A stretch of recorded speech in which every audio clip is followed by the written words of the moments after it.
열왕기상 9장 10절에서 28절까지 말씀을 교독합니다. 솔로몬이 두 집 곧 여호와의 성전과 왕궁을 20년 만에 건축하기를 마치고 갈릴리 땅의 성읍 20곳을 히람에게 주었으니 이는 두로 왕 히람이 솔로몬에게 그 온갖 소원대로 백향목과 잣나무와 금을 제공하였습니다. 히람이 두로에서 와서 솔로몬이 자기에게 준 성읍들을 보고 눈에 들지 아니하여 이르기를 내 형제여 내게 준 이 성읍들이 이러한가 하고 이름하여 가불 땅이라 하였더니 그 이름이 오늘까지 있느니라. 히람이 금 120달란트를 왕에게 보내었더라. 솔로몬 왕이 역군을 일으킨 까닭은 이러하니 여호와의 성전과 자기 왕궁과 밀로와 예루살렘 성과 하솔과 무기또와 게세를 건축하려 하였음이라. 전에 애굽 왕 바로가 올라와서 게세를 탈취하여 불사르고 그 성읍에 사는 가나안 사람을 죽이고 그 성읍을 자기 딸 솔로몬의 아내에게 예물로 주었더니 솔로몬이 게셀과 아래 벳 호론을 건축하고 또 바알랏과 그 땅의 들에 있는 다드몰과 자기에게 있는 모든 국고성과 병거성들과 마병의 성들을 건축하고 솔로몬이 또 예루살렘과 레바논과 그가 다스리는 온 땅에 건축하고자 하던 것을 다 건축하였는데 이스라엘 자손이 아닌 아모리 사람과 헷 사람과 브리스 사람과 히위 사람과 여부스 사람 중 남아있는 모든 사람 곧 이스라엘 자손이 다 멸하지 못하므로 그 땅에 남아있는 그들의 자손들을 솔로몬이 노예로 역군을 삼아 오늘까지 이르렀으되 다만 이스라엘 자손은 솔로몬이 노예를 삼지 아니하였으니 그들은 군사와 그 신하와 고관과 대장이며 병거와 마병의 지휘관이 됨이었더라. 솔로몬에게 일을 감독하는 우두머리 550명이 있어 일하는 백성을 다스렸더라. 바로의 딸이 다윗 성에서부터 올라와 솔로몬이 그를 위하여 건축한 궁에 이를 때에 솔로몬이 밀로를 건축하였더라. 솔로몬이 여호와를 위하여 쌓은 제단 위에 해마다 3번씩 번제와 감사의 제물을 드리고 또 여호와 앞에 있는 제단에 분향하니라. 이에 성전 짓는 일을 마치니라. 솔로몬 왕이 에돔 땅 홍해 물가의 엘롯 근처 에시온 게벨에서 배들을 지은지라.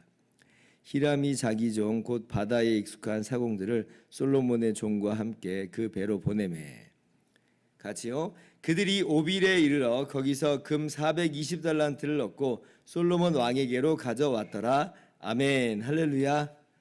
하나님의 크신 은혜와 평강이 오늘도 변함없이 여러분 가운데 같은 넘치기를 주님의 이름으로 축원합니다. 오늘 본문 말씀서부터는 이제 솔로몬이 누린 부귀와 영화를 집중적으로 조명하고 있습니다. 열왕기상 3장을 보면 솔로몬이 왕위에 오른 지 얼마 안 돼서 하나님께 1,000마리의 번제를 드리죠. 그때 하나님께서 꿈에 나타나셔서 내가 너에게 무엇을 줄고 너는 구하라 하니까 솔로몬이 다른 것 구하지 않고 재판하는 지혜를 주십시오 이렇게 구했습니다. 그러니까 하나님의 백성이 이스라엘 사람들 중에 억울한 사람 없도록 그렇게 정의와 공의로 나라를 잘 다스릴 수 있도록 그런 지혜를 주세요 라고 이제 기도를 했고 하나님께서 그러한 솔로몬의 기도를 굉장히 기뻐하셨죠. 그래서 전무후무한 지혜를 주십니다. 그러면서 이제 3장 13절을 보면 솔로몬이 구하지 아니한 부귀와 영광도 내게 주노니 내 평생의 왕들 중에 너와 같은 자가 없을 것이라 이렇게 말씀하셨어요. 그러니까 부귀와 영광도 주시겠다라고 하십니다. 자, 오늘 말씀은 그 부귀와 영광, 솔로몬이 누린 부귀와 영광을 이제부터 한번 들여다보자라고 하는 것이에요. 물론 이제 4장 20절 이하에 언뜻 잠깐 이제 기록이 되긴 했었습니다. 솔로몬이 주변 모든 나라들을 다 다스렸고 조공을 바쳤다. 나라에서도 12구역에서 이 달마다 이렇게 솔로몬을 위해서 그렇게 세금을 바치고 그리고 또 조공도 받으니까 솔로몬이 얼마나 부유했겠어요. 그런데 이제 오늘 말씀에서는 이제 그 내용이 조금 더 구체적으로 여기저기서 더 추가적으로 언급되어 있는 걸 볼 수가 있는 겁니다. 먼저 이제 두로왕 이 히람과의 거래 내용이 이제 나오고 있는데요. 10절 이하에 나오죠. 원래 이제 히람하고의 계약 조건은 뭐냐면 예루살렘에 이제 하나님의 성전을 지을 때 백향목을 좀 공급해 주라라고 하는 것이었고, 그 대가로 솔로몬이 히람에게 식량을 주기로 했습니다. 열왕기상 5장 10절부터 12절 보면 밀 2만 고루, 맑은 기름 20고루를 해마다 이제 주기로 했죠. 그런데 이제 오늘 말씀은 그 계약 외에 뭔가 또 별도로 지금 존재하는 어떤 계약이 있었던 것으로 보입니다. 아마도 이 성전만 건축한 게 아니라 이제 왕궁도 건축하고, 그래서 조합 20년이나 걸렸어요. 7년 정도의 계약이 아니라 총 20년 정도의 계약이고, 또 예루살렘 그 성전과 왕궁뿐 아니라 또 이제 갈릴리의 이제 유대 지역에 있는 유다 나라, 이스라엘 나라에 있는 많은 이제 병거성, 국고성, 마병의 성들, 그런 것들도 짓는 일들이 있었거든요. 그러니까 그때 아마 이제 히람이 자재를 되었을 것입니다. 그러면서 이제 히람도 요구 조건이 또 늘어났겠죠. 그러니 아마도 이제 그 히람 입장에서는 어떤 걸 요구한 것으로 보이냐면 이 땅을 좀 달라. 라고 지금 요구한 것 같아요. 그 두로라고 하는 이 나라는 이 섬에 이제 절반은 섬에 있고 절반은 이제 땅에 붙어 있는 해안 국가거든요. 그러니까 이제 내륙으로 조금 더 그 세력을 확장하고 싶은 마음이 있었던 모양입니다. 그래서 이제 땅을 달라 했던 것이고, 그리고 솔로몬이 이제 그 땅을 이제 준 거예요. 갈릴리 지역에 20개의 성읍을 준 것으로 보입니다. 그런데 이제 솔로몬이 히람에게 준 땅이 그렇게 썩 좋아 보이는 땅은 아니었나 봐요. 마치 이제 어떤 내용하고 좀 비슷하게 보이냐면 이 러시아가 1867년에 미국의 알래스카 땅을 이제 팔았잖아요. 뭐 쓸모없는 땅이다 해서 이제 팔았습니다. 금 720만 달러로 이게 팔은 것인데, 마치 이제 그와 같이 별로 쓸모없어 보이는 땅을 이제 히람에게 준 거예요. 그러니까 이제 그 히람은 또 그 대가로 아마 14절에 금 120달란트를 그렇게 이제 공급한 것 같습니다. 아마 이 금들이 이제 여기저기 좀 쓰였겠죠. 이 양이 어느 정도냐면요. 1달란트가 금 1달란트가 34kg거든요. 그러면 이제 120달란트라고 하면 금 4톤을 공급한 겁니다. 금 4톤을. 그런데 이제 히람이 자기가 받은 땅을 보니까 이거 정말 이거 형편없는 땅이거든요. 그래서 그 이름을 가불이라고 그래요. 가불이라고 하는 말이 이제 무가치하다 이런 뜻인데 별로 좋아 보이질 않아요. 그래서 이제 솔로몬에게 좀 불평하는 그런 장면입니다. 오늘 열왕기상은 여기까지만 기록이 돼 있는데, 그런데 역대하 8장 2절을 보면 이 히람이 이거 나한테 필요 없다 하고 다시 솔로몬에게 돌려줘 버려요. 그러니까 솔로몬 입장에서는 굉장히 아주 수지 맞는 일이죠. 이 땅을 주는 것으로 금 120달란트를 받았는데 다시 히람이 땅을 또 돌려줬으니까 120달란트는 그대로 갖고 있고 땅은 또 돌려받는 그런 일들이 이제 있었던 것이에요. 그러면 얼마만큼 형편없는 땅이었길래, 근데 이제 솔로몬은 정말 지혜로운 게 뭐냐면 그 땅에다가 성읍들을 건축해 버립니다. 그리고 이제 이스라엘 사람들을 거기 머물게 하는 거예요. 형편없는 땅이 아니었다라고 하는 것을 솔로몬이 증명을 한 거예요. 그러니까 나는 너에게 120달란트를 합당하게 이 가치 있게 받았다. 내가 너에게 이 달란트 돌려줄 의미는 없는 것이다 라고 하는 어떤 의미를 그 안에서 담아내고 있는 것으로 보입니다. 그러니까 이러한 이제 이 솔로몬의 어떤 지혜로운 거래의 한 모습을 보면서 솔로몬이 참 이렇게 이 지혜롭고 또 부귀와 영광을 누리게 됐구나라고 우리가 알게 되는 거예요. 근데 한편으로 좀 찜찜함은 있습니다. 어떤 찜찜함은 있냐면, 아무리 그렇다고 해도 이 하나님께서 약속하신 땅을, 가나안 땅을 판다는 자체가 좀 찜찜함으로 남아 있긴 합니다. 그런데 일단 뭐 오늘 말씀이 거기에 대해서 이러쿵저러쿵 이야기하지는 않아요. 다만 이제 이 모든 거래를 통해서 솔로몬이 부유해지는 것을 오늘 말씀하고 있는 것입니다. 내친김에 솔로몬이 여러 이 건축물들을 이렇게 더 건축하는 것을 우리가 보게 되죠. 15절부터 보면 여러 이제 도시들의 명단이 나와요. 병거성, 국고성, 마병의 성들을 이렇게 또 건축합니다. 그러니까 솔로몬이 얼마만큼 이 부귀와 영광을 누리고 있는 것인가. 19절 보면 이 건축하고자 했던 걸 다 건축했다 그래요. 우리는 뭔가 하고 싶어도 내가 정말 돈이 없어, 내가 뭐 힘이 없어라고 해서 우리의 마음을 접는 것들이 있는데, 근데 솔로몬은 그럴 필요가 없다는 거예요. 마음을 접을 필요가 없어요. 하고 싶은 건 그냥 다 해버려도 되는 그러한 정도의 부귀와 영광을 이제 누렸다라고 하는 거예요.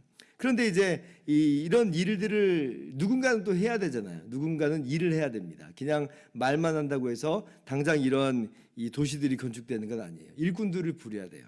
그러면 그 일꾼들은 누구를 부렸는가? 이스라엘 사람들을 부리지 않고 말씀을 보니까 21절에 그 땅에 남아있는 가나안 사람들을 노예로, 역군으로 부렸다, 그렇게 이야기를 하죠. 그러니까 이 인력을 어떻게 동원했는지 이제 엿보이는 거예요.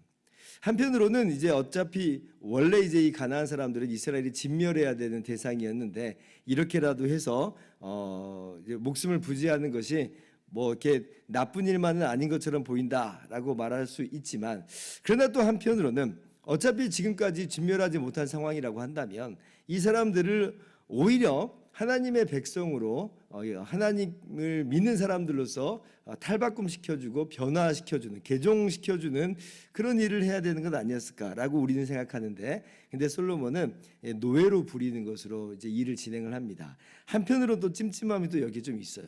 오늘날의 시각으로 볼 때는 뭐 인권의 상황에서 더 이제 찜찜한 면이 있고, 근데 그 당시의 시각으로 봐도 사실 좀 찜찜한 면은 있습니다. 근데 어쨌든지 간에 솔로몬의 나라는 여전히 아무런 탈이 없이 돌아가는 구조인 거예요. 왜냐하면 이스라엘 사람들이 물론 어느 정도의 노역에 동원이 됐겠지만, 그러나 이 무슨 강제 노동에 자기 모든 삶을 잃어버릴 정도로 노동에 지금 종사하는 일은 아니었거든요. 그러니까 솔로몬이 그 나라가 얼마나 부강하고 부유한지를 노예까지 부리는 그런 나라로 그렇게 이루어진 것을 봅니다.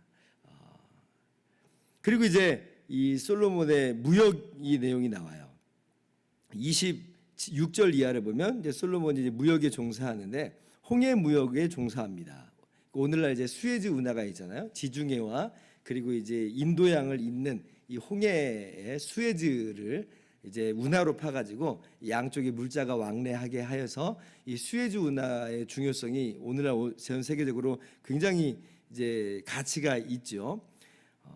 근데 지금 이제 바로 그런 일을 솔로몬이 한 거예요. 당시 지중해는 이 두로왕 히람이 이 페니키아 이제 문명이니까요. 이 나라가 꽉 잡고 있어요. 홍해를 중심으로 한 어떤 아라비아, 인도양에 이르는 그런 무역은 솔로몬이 주도적으로 하는 것처럼 보입니다.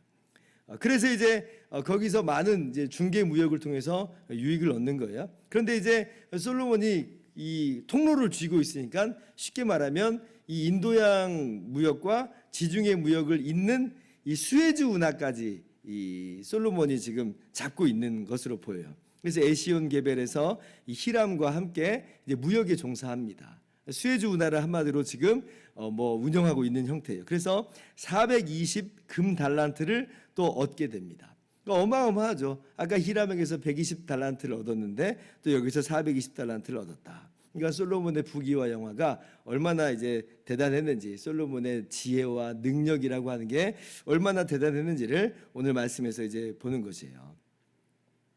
이렇게 솔로몬이 부귀와 영화를 이제 누리는데, 그러면 솔로몬이 그렇다고 해서 신앙이 타락을 했느냐? 그렇지 않습니다. 25절 같이 읽어봅시다. 시작. 솔로몬이 여호와를 위하여 쌓은 제단 위에 해마다 3번씩 번제와 감사의 제물을 드리고 또 여호와 앞에 있는 제단에 분향하니라. 이에 성전 짓는 일을 마치니라. 솔로몬이 지금 아직까지 타락했다는 이야기는 없어요. 솔로몬은 여전히 부귀와 영광이 극에 달했음에도 불구하고 하나님을 섬기는 일에 있어서 여전히 변함없는 모습을 보여주고 있습니다. 관건은 이거예요. 언제까지 그럴 수 있을 것이냐? 언제까지 그럴 수 있을 것이냐? 평생 그 생명이 다 마치는 날까지 그렇게 되면 얼마나 좋겠어요. 그렇게 될 수 있기를 바라요. 그런데 이제 열왕기상 11장까지 가보면 솔로몬의 마지막에 있어서는 그러한 모습에서 돌아서 버리는 이제 그런 안타까운 모습을 우리가 보게 되죠. 그러나 아직까지는 솔로몬이 부귀와 영광이 아주 극에 달하는 그런 상황에 있음에도 불구하고 하나님을 처음 모습 그대로 섬기는 그런 아름다운 모습을 우리는 봅니다. 우리의 모습도 한번 생각해 봤으면 좋겠어요. 하나님께서 우리에게 부귀를 주시고 영광을 주시고 명예를 주시고 어떤 권력을 주시고 그런 일들이 우리 삶 속에서 있을 수 있어요. 얼마든지 공존 가능합니다. 그런 것들이 있으면서도 불구하고 우리가 하나님을 섬기고 하나님을 영화롭게 하는 일을 얼마든지 함께 할 수가 있어요. 근데 언제까지 그럴 수 있느냐, 이게 관건인 거예요. 우리가 주님의 은혜를 구해야 되겠습니다. 부귀와 영광이 극에 달하다 우리에게 주어진다 할지라도 우리가 변함없이 하나님을 섬기는 일에, 하나님을 영화롭게 하는 일에 흔들리지 않게 하시고 변함이 없게 하여 주시옵소서. 행여나 그것이 우리의 신앙을 흔드는 일이 돼버린다면 차라리 그 모든 것들을 거두시고 우리는 오직 믿음 안에 견고하게 서는 은혜를 주십시오. 이렇게 우리가 하나님께 나아갈 수 있어야 되겠습니다. 기도하겠습니다.